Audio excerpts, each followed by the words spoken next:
I am Will, and this is Will's Tarot Path. Welcome.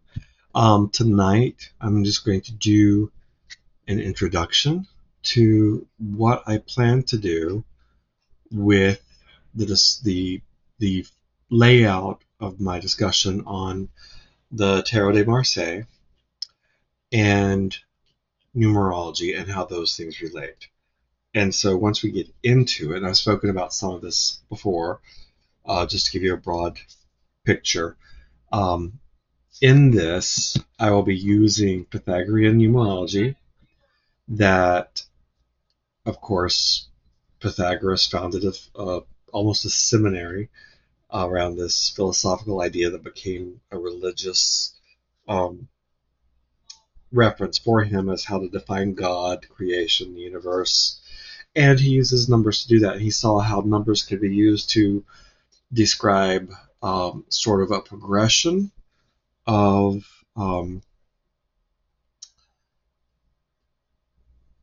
beginning to creation, to reality, to fulfillment using numbers 1 through 10. And so we will look at that. And the reason I'm using this system is because I believe, it is my opinion, that while other schools of number theory and philosophies may have existed at the time that the Marseille was used as a game, um, as to when it became a tool for divination, I would believe that those people, and I do know it was played by all people, but the people who really use it as a pastime and had the time, the expendable time to use on gaming, and of course we all know the Sforza. Let's see, which one is that one? Visconti Sforza um, was paid for to commissioned by a wealthy family to a wedding gift. And so it's my belief that those people would have had this education, that would have had these schools of philosophy in that education. And as far as Western numerology goes, it appears to me that it has its basis with what Pythagoras theorized, philosophized, and believed um, was the essence of the universe. I'm not saying they bought that hook, line, and sinker and believed everything he said, but his belief in their numbers and the meanings and how they progress, I believe that was probably carried over through time, and became the basis for what we know as today's modern numerology. Now, with that being said, in most books that we read today, um, we look at any, if a tarot deck in this little white book or the book that accompanies it recognizes numerology at all as being a part of the reading system of tarot, then they usually give you the numbers 1 through 10, very simple list with a few descriptor words, just like the little white book does for the images. And it's a little bit deeper than that. So what I want to do is take what I've learned through listening to the lectures from Manly P. Hall, his book on I'll do books in a minute, but the books he's written, it has numerology in there, but that's where his lectures come from as well. And with those keywords, how do these things connect? If you hear fireworks going off, our neighbors are doing fireworks. It's the 4th of July. Happy Treason Day. Um, I enjoy the 4th. It's just this year we're having a quiet one.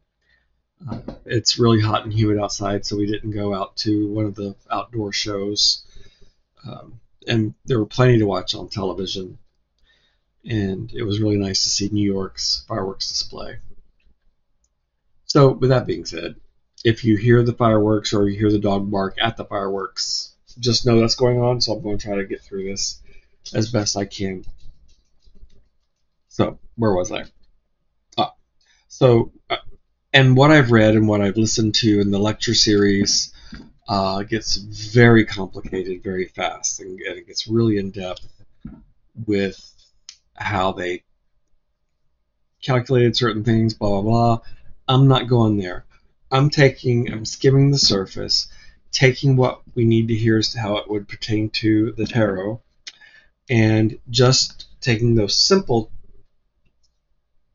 word meanings we see in the little white books and expanding that idea. That's all I really want to do. And maybe give you some terminology that I've come across that Pythagoras used to describe these things, but nothing you would have to retain or hold on to. And for a long time, it was difficult for me to give myself compliments. But having been in education for the past 20 some odd years, and having currently working with students that have varying levels of learning abilities, being from gifted, meaning they're brilliant, to actually having struggles to understand basic concepts, I've gotten fairly good at taking a complex topic and framing it in a way that I believe most people can understand. So if I go off on a tangent during this, just know it's just because I really enjoyed doing this work and researching it. Some videos will be longer, some will be shorter. But with that, I'm going to turn the camera around and just give you a quick little starting point, and we'll see how that goes. So I'll do that, and then I'll sign off. But this is just a little intro to get you used to the idea of sort of this conversation I want to have with a few terms you may be interested in remembering. You don't have to remember them to use the information or to expand your ideas. They're just, at this point, be just trivia. So you can understand the concept without having to memorize the words I'll give you. And there's only a handful. It's not a lot. So no stress, and hopefully you enjoy this. And I'll pause here, turn the camera around, do one little quick more bit with a drawing demonstration, and then I'll sign off until the series begins with episode 1. All right, I'll be right back. And I'm back. So let's take a look. This is my journal, which I will use for going over. Oops, I have it upside down. I will use for going over what we're going to do. Let's see, let me find a page. Here we go. I'm going to use this page. This way I can look back over what I've done. A lot of times when I'm even giving a lesson or a demonstration where I work, I will write on the board or use an overhead projector. And, a lot of times sometimes what I actually write here is more for me, because it's good to have a focal point while I'm talking so I don't forget anything.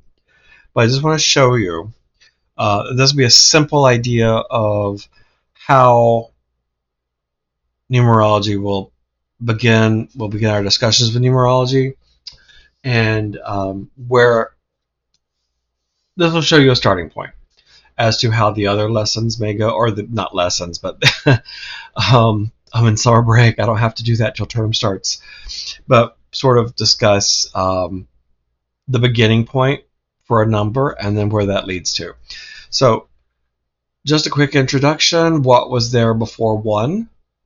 And of course, most of us would say 0, but 0 didn't actually show up until several thousand years after the counting number system had begun.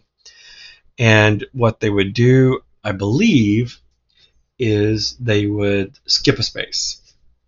And sometimes that would lead to mistranslations or adding wrong. And this is a very short, loose summary of the history of 0. So then at a certain point, the 0 was introduced, so it would be a space holder.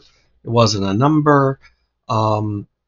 And there's a debate now still in math circles as to whether or not it is a number. I remember having that discussion, sort of a philosophical discussion, with another geometry teacher I was working with. I currently work in the geometry classroom. So basically, Pythagoras and even the tarot, when you look at those number systems, we never really ask what came before 0. We could sort of say that the Fool for the major arcana is 0. We can say that the Ace is the 1. But there's nothing before the Ace. The Fool could be... So the Fool, because it can go at the beginning and the end of the major arcana and sort of like has this loop, the circular vibe going, we sometimes refer to it as like, well, that would be, it is not really a number. It can go at the beginning or the end, so that would almost make it sound like it fits the definition of 0. But that's enough of that. So we don't ask what came before 1. We look at 1. And so in this idea, we have a point. And that point represents the ace. The aces are the 1. And then we ask ourselves, well, then where does the 2 come from? Well, when there's a point, and we're talking about our plane of existence, we're not talking about theoretical, what's through the veil, the other side, the non-existence. We're talking about only what's here in our current form of our understanding, what we perceive to be real, what we can touch, feel, think, hear, even emotions, that sort of thing, ideas, thought, all those exist within the bounds of our universe. So then we simply say, well, if the circle is here, then, the point's here, then we'll have a circle that encompasses the point, and the point is I may not draw this exactly great, but the point is supposed to be dead center to the circle, because it is the beginning. It is in the center. It is the beginning point of everything within this universe. But then if we look at this boundary, this circle is made up of an infinite number of points. So then this point recognizes itself here, and we can connect it. So this gives us the 2. And then it goes from there. The 1 is called the monad in this line of thought. The 2 is the dyad, and that's all I'm going to say about that tonight. We can call them 2s, or we can use these as long as I just wanted to introduce the terms. We don't have to use them all the time. But then we'll talk about how this relates to each suit and how it relates from the 1 to the 2 and how they balance. Because just because it's an odd or an even number doesn't necessarily mean that it's instability, although a lot of times you'll see a lot of the odd number cards have some type of instability or disruption attached to it. That could be good or negative, just the way you look at it, but we'll get into that. So a simple format of, I got ink on my finger, of how we will work through this. I will be using the Tarot Marseille to discuss this with you all, and I have a few decks that I will use with that. This is one here I'll use. I love this deck. I will also probably use some of the Metro Nua. I have I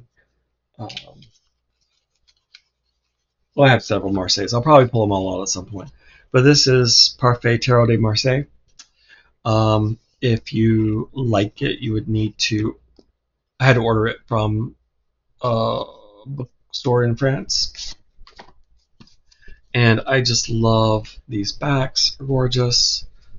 The pips are absolutely divine. I love the colors. Look at the imagery, the people, characters, and then the characters themselves. What separates this from other decks is that we have this diversity of people. And once again, it's one of those decks. If you saw my discussion on diversity index, it feels purposeful. It wasn't done as a token. These really fit the characters and the people, and I just think it's absolutely beautiful. So, I love this hermit. It's got to be one of my. It reminds me of my son's godfather because he is half American, half Japanese, and he actually, his mother was Japanese, and he is actually an artist and does fabulous ink drawings. But anyway, this is just an incredibly beautiful deck. People won't like that it has the copyright thing on the card, but that never really bothered me. It's not blatantly out front. Look at her. She is just so beautiful. Anyway, so this will be one deck I use. And once again, this is the Parfait Tarot de Marseille. The publisher is Boussier. Oh no. Editions Boussier, Editier Dupuis, 1927. So, beautiful. Beautiful, beautiful. Anyway, so that's just a small introduction. I wanted to do a little short video to give you a taste of what it will be, and then I will come back with a full video on the aces and the number 1. And then I'll do one video for each number, and then we'll culminate at the end. And then as we transition from one video to the next, I will go over how it transitions from 1 to 2 and what that sort of philosophy thinking was between those two things. Okay, that is it for this one. I hope you've had I hope this was helpful. I hope it gives you a good taste of what sort of the discussion will be like, and I hope that you will come and check it out. I think looking at it from this point of view has been helpful for me, and if you have issues with numerology and numbers, then come watch it, a couple of them, and see if this helps you. It's like I had one friend I had a discussion with not too long ago, and they said that they didn't really use numbers because they just didn't believe numbers. They're just values we use to count. And I said, well, yes. And I said, but also, like the sun is a real entity in the sky that we need to survive. I mean, it heats our planet, it grows our crops, it gives us vitamin D. The entire world is dependent on the sun flaming 24 hours a day, 7 days a week. But the sun is also something we use as a symbol. And so we need to move away from looking at numbers as quantities to a degree. And a lot of times we look at them as a symbol. Well, this is what this symbol means. And I think that's important for us to grasp, because that really is the crux of numerology and numbers. Is they're symbols that show growth and progression or regression, order or disorder, structure or weakness, and not necessarily there's one of these, two of those, three of these, four of those. So numbers and numeration. Numbers and numeration. Two different things. We need both of them. I hope you have a great night. and I look forward to speaking about this again in the near future.